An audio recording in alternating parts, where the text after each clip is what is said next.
டெல்லியில் பார்லிமென்ட் குளிர்கால கூட்டத்தொடர் டிசம்பர் 1ஆம் தேதி தொடங்கி நடந்து வருகிறது. தமிழகம், மேற்கு வங்கம் உள்ளிட்ட 12 மாநிலங்களில் நடக்கும் எஸ்ஐஆர் பணிகளை இந்தி கூட்டணியில் இடம்பெற்றுள்ள காங்கிரஸ், திமுக உள்ளிட்ட கட்சிகள் கடுமையாக எதிர்க்கின்றன. இது குறித்து விவாதம் நடத்த எதிர்க்கட்சிகள் கோரியதை அடுத்து லோக்சபாவில் எஸ்ஐஆர் விவாதம் நேற்று துவங்கியது. எதிர்க்கட்சித் தலைவர் ராகுல் மற்றும் எம்பிக்கள் நேற்றும் இன்றும் எஸ்ஐஆருக்கு எதிராக பேசினர்.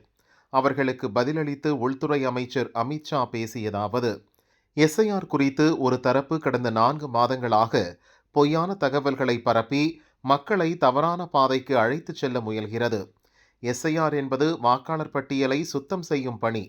ஆரோக்கியமான ஜனநாயகத்தை உறுதி செய்ய அது அவசியம்.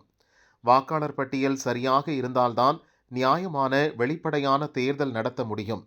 இறந்தவர்கள், வெளிநாட்டினர் பெயர்களை வாக்காளர்கள் பட்டியலில் இருந்து நீக்குவதற்கு எஸ்ஐஆர் பயன்படுகிறது.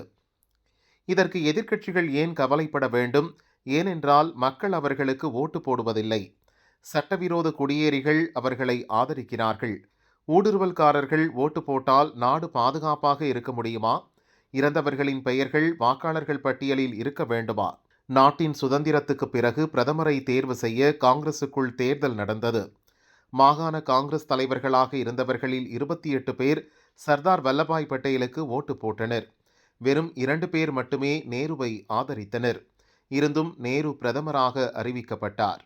இதுதான் காங்கிரசின் முதல் ஓட்டு திருட்டு என அமித்ஷா சாடினார்.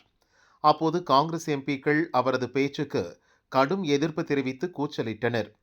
சபாநாயகர் தலையீட்டுக்கு பிறகு அமித்ஷா தொடர்ந்து பேசினார். 2வது ஓட்டு திருட்டு இந்திரா தேர்தலில் வெற்றி பெற்றது செல்லாது என கோர்ட் தீர்ப்பு அளித்த சமயத்தில் நடந்தது. கோர்ட் தீர்ப்பை ஏற்காத இந்திரா எமர்ஜென்சியை கொண்டு வந்தார். அரசியலமைப்பு சட்ட விதியில் திருத்தம் செய்து தனது பிரதமர் பதவிக்கு சட்ட பாதுகாப்பு தேடிக்கொண்டார். அடுத்து 3வது ஓட்டு திருட்டு சோனியா செய்தது. அவர் இந்திய குடியுரிமை பெறுவதற்கு முன்பாகவே வாக்காளர் ஆனார். இந்த விவகாரம் இப்போது நீதிமன்றம் வரை சென்றுள்ளது. இந்த ஓட்டு திருடர்கள் பீகாரில் ஊடுருவல்காரர்களை பாதுகாத்தனர். அப்படியிருந்தும் என்டிஏ கூட்டணி அங்கு 2 பங்கு பெரும்பான்மையுடன் ஆட்சி அமைத்திருக்கிறது. தேர்தலில் அவர்கள் தோற்க நேர்ந்தால் தேர்தல் ஆணையத்தை, தேர்தல் நடைமுறைகளை, வாக்காளர் பட்டியலை குறை சொல்கின்றனர். அவர்களுடைய உண்மையான தோல்விக்கு தலைமைதான் முக்கிய காரணம். ஓட்டுப்பதிவு இயந்திரங்களோ வாக்காளர்கள் பட்டியலோ கிடையாது என அமித்ஷா அனல் பறக்க பேசினார். 15 मार्च 1989 को जब राजीव गांधी इस देश के प्रधानमंत्री थे, तब ईवीएम लाने का कानूनी बदलाव किया गया था.